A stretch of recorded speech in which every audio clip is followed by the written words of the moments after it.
आज हम बात करेंगे एक अत्यंत पवित्र और शुभ तिथि की, जिसे मोहिनी एकादशी कहा जाता है। इस वीडियो में हम आपको विस्तार से बताएंगे कि आने वाली मोहिनी एकादशी कब है, इसका शुभ मुहूर्त क्या है, पूजा और व्रत की सही विधि क्या होती है और इससे जुड़ी पौराणिक कथा क्या कहती है। यह एकादशी विशेष रूप से उन लोगों के लिए लाभकारी मानी गई है जो जीवन में बार बार आ रही कठिनाइयों से परेशान हैं, जिनके काम बनते बनते बिगड़ जाते हैं या जो लंबे समय से किसी एक ही समस्या से जूझ रहे हैं। अगर आप भी जानना चाहते हैं कि मोहिनी एकादशी पर व्रत कैसे किया जाए, किन नियमों का पालन करना चाहिए, पूजा किस समय करनी चाहिए और भगवान की कृपा कैसे प्राप्त हो सकती है, हम आपको देंगे हर वह जानकारी जो इस पुण्यतिथि को पूरी श्रद्धा और विधि से मनाने में आपकी मदद करेगी।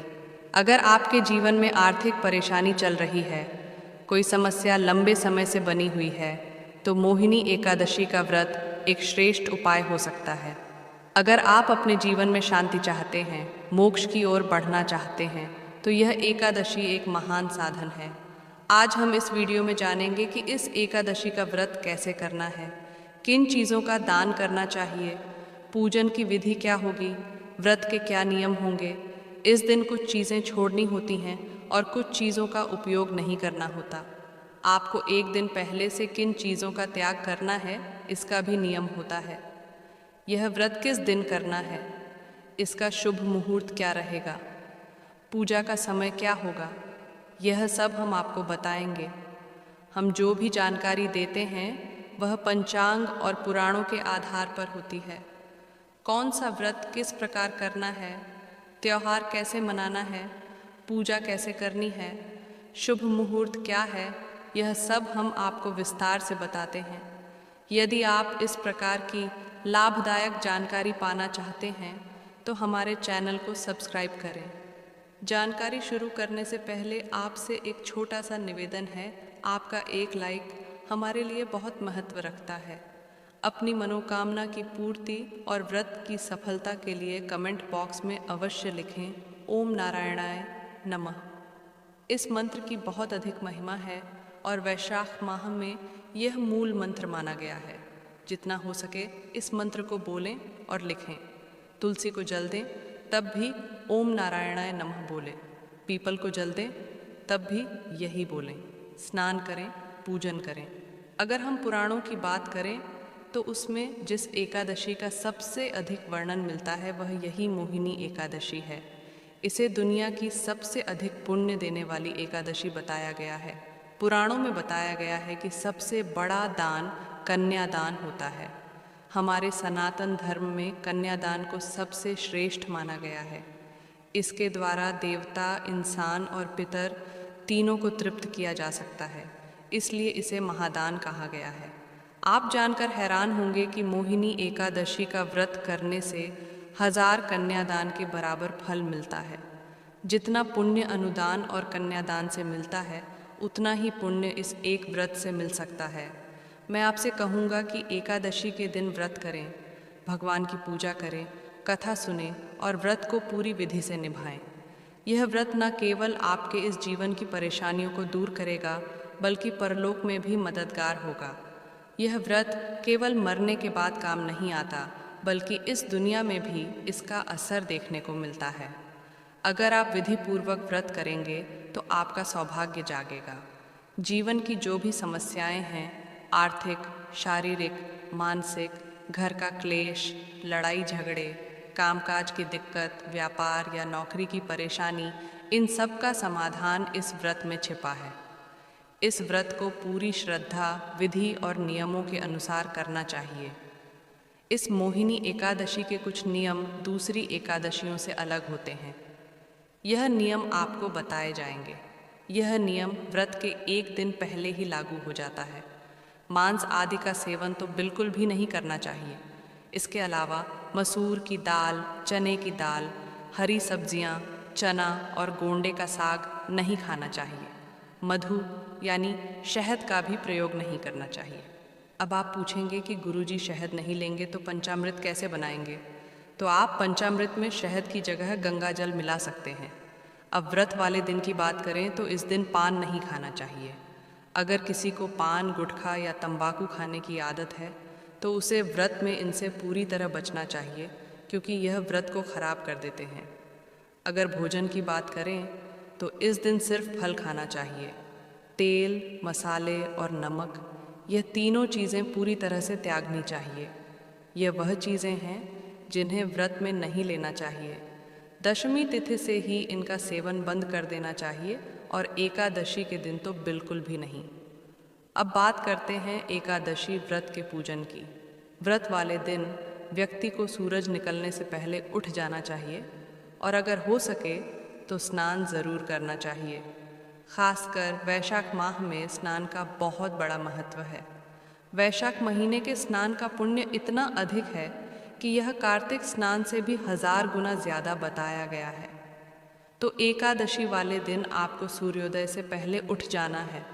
उठने के बाद स्नान आदि करके सबसे पहले पूजा स्थान की सफाई करें और फिर वहाँ पूजा का सारा सामान इकट्ठा कर लें।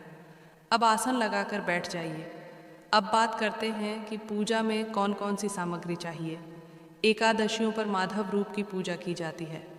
इसके अलावा आपको चाहिए एक चौकी, पीला कपड़ा, रोली, मोली, पान, सुपारी, लौंग, इलायची, अगरबत्ती, फूलों की माला, कुछ खुले फूल, एक चित्र या जानू और तांबे का लोटा। पंचामृत के लिए चाहिए कच्चा दूध, दही, घी, शहद और शक्कर। लेकिन एकादशी व्रत में शहद वर्जित है, इसलिए उसकी जगह आप गंगा जल का प्रयोग करें। सारी सामग्री पहले से ही एकत्र कर लें। अब तांबे का एक साफ लोटा लें, उसे पहले बच्चों से मांझवाएं और उसमें पहले गंगा जल भरें, फिर शुद्ध जल डालें।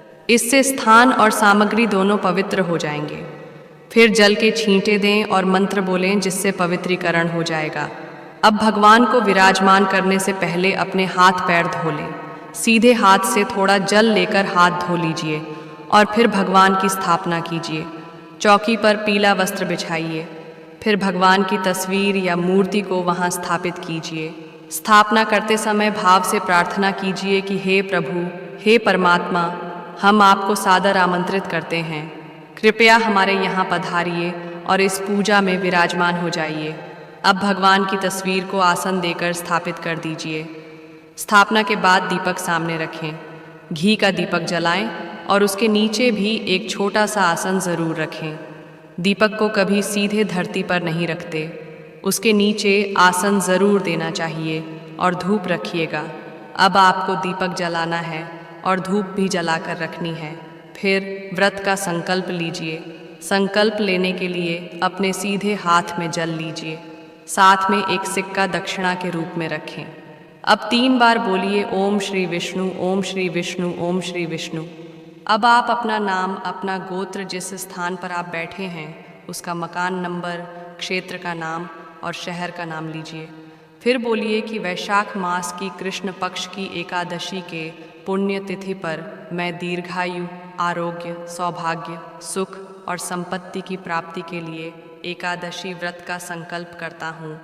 यह संकल्प भगवान विष्णु के चरणों में अर्पित करता हूँ।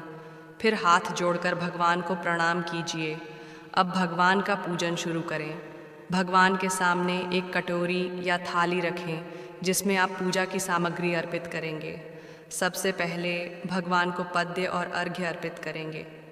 पद्य के रूप में 1 चम्मच जल अर्पित कीजिए और बोलिए ओम भूर्भुव स्वः श्री माधवाय नमः। अब भगवान को वस्त्र अर्पित कीजिए। कोई भी साफ कपड़े का टुकड़ा हो वह अर्पित करें। ओम भूर्भुवः स्वः वस्त्रम समर्पयामि। अब भगवान को पवित्र अर्पित कीजिए। एक जनेऊ लेकर भगवान को पहनाइए। ओम भूर्भुवः स्वः यज्ञोपवीतम समर्पयामि। फिर चंदन लगाइए। ओम भूर्भुवः स्वः गंधम समर्पयामि। इसके बाद पुष्प अर्पित कीजिए और फूलों की माला पहनाइए। अब भगवान को धूप और दीप दिखाइए। ओम भूर्भुवः स्वः धूपम समर्पयामि। ओम भूर्भुवः स्वः दीपम समर्पयामि। अब नैवेद्य अर्पित कीजिए। जो भी फल, मिठाई, ड्राई फ्रूट्स या मिश्री उपलब्ध हो वह अर्पित करें। ओम नारायणाय नमः नैवेद्यम समर्पयामि। फिर आचमन के लिए 1 चम्मच जल अर्पित करें। ओम भूर्भुवः स्वः आचमनीयम समर्पयामि। अब भगवान को तांबूल अर्पित करें। एक पान का पत्ता लेकर समर्पित कीजिए। उसमें 2 लौंग, 2 इलायची और 1 सुपारी रखिए और भगवान को अर्पित कीजिए। अब हाथ जोड़कर भगवान को नमस्कार कीजिए और प्रार्थना कीजिए। हे परमेश्वर, आज हमने एकादशी का यह पूजन किया है और हम व्रत कर रहे हैं। कृपया इस पूजा को स्वीकार करें और हमें व्रत को पूरी श्रद्धा से करने की शक्ति दें। अब आपको कथा सुननी है। हर एकादशी की अलग अलग कथा होती है, इसलिए सही कथा सुनना ज़रूरी है। फिर भगवान की आरती कीजिए और दिन को नियमों के अनुसार बिताइए। नियमों में बताया गया है कि व्रत के दिन में नहीं सोना चाहिए। पारण वाले दिन सूर्योदय से पहले उठिए, स्नान करके स्वच्छ वस्त्र पहनिए और पारण की पूजा कीजिए। पारण की पूजा के बाद पुष्पांजलि दीजिए, जो क्षमा प्रार्थना होती है। यह किसी भी व्रत की सफलता के लिए बहुत ज़रूरी होती है। भगवान को पारण का भोग लगाइए, ब्राह्मण को दान दीजिए और फिर व्रत का विधिवत पालन कीजिए। यहाँ आपको बता दें कि अब व्रत कब करना है और पारण कब करना है। एकादशी तिथि शुरू हो रही है 7 मई को सुबह 10:30 पर, वैशाख माह के शुक्ल पक्ष की एकादशी, जिसे मोहिनी एकादशी कहा जाता है। इसकी शुरुआत होगी और 8 मई को दोपहर 12:20 पर समाप्त होगी। उदया तिथि के अनुसार 8 मई को ही मोहिनी एकादशी का पर्व मनाया जाएगा। पांचाग के अनुसार मोहिनी एकादशी के दिन उत्तरा फाल्गुनी नक्षत्र बन रहा है, जो रात 9:08 तक रहेगा। इस दौरान पूरे दिन हर क्षण योग का सहयोग रहेगा। अभिजीत मुहूर्त सुबह 11:53 से दोपहर 12:41 तक है। इसके बाद 1:03 से 2:50 तक अमृतकाल बना रहेगा। आइए जानते हैं मोहिनी एकादशी की पूजा विधि। मोहिनी एकादशी के दिन सुबह ही स्नान करें और सांप कपड़ों को धारण करें। यदि संभव हो तो पीले रंग के कपड़े पहनें। यह विष्णु जी का प्रिय रंग माना जाता है। इसके बाद एक सांप चौकी लें और उसी पर भगवान विष्णु जी की मूर्ति स्थापित कर दें। इसके बाद प्रभु को वस्त्र, कला, फल और मिठाई अर्पित करें। अब दीपक और अगरबत्ती जलाकर मित्रों का जाप करें। विष्णु सहस्त्र नाम का पाठ करें। फिर भगवान विष्णु की आरती करें। ओम जय जगदीश हरे स्वामी जय जगदीश, हरे भक्त जनों के संकट क्षण में दूर करें। इस आरती को पढ़े या सुने। आइए अब बात करते हैं पारण की। पारण का मूल नियम यह है कि पारण द्वादशी तिथि में सूर्योदय के बाद करना चाहिए, लेकिन द्वादशी शुरू होने के बाद पहले 5:40 में नहीं करना चाहिए, क्योंकि वह समय परिभाषा का माना गया है। यह नियम ज़रूर पालन करें। इन नियमों को ध्यान में रखते हुए पारण का सबसे अच्छा और जल्दी का समय बनता है। 9 मई के दिन मोहिनी एकादशी का पारण किया जाएगा। साधक 9 मई को सुबह 5:34 से लेकर 8:16 के बीच पारण कर सकते हैं। साधक स्नान ध्यान के बाद विधिवत लक्ष्मी नारायण जी की पूजा करें। वहीं पूजा के बाद अन्न का दान कर व्रत खोल सकते हैं। अगर आप माँ लक्ष्मी और श्री हरि विष्णु की असीम कृपा चाहते हैं तो वीडियो को लाइक करें, ज़्यादा से ज़्यादा अपने दोस्तों में शेयर करें और दोस्तों कमेंट बॉक्स में ज़रूर लिखें, जय श्री विष्णु, भगवान जय माँ लक्ष्मी।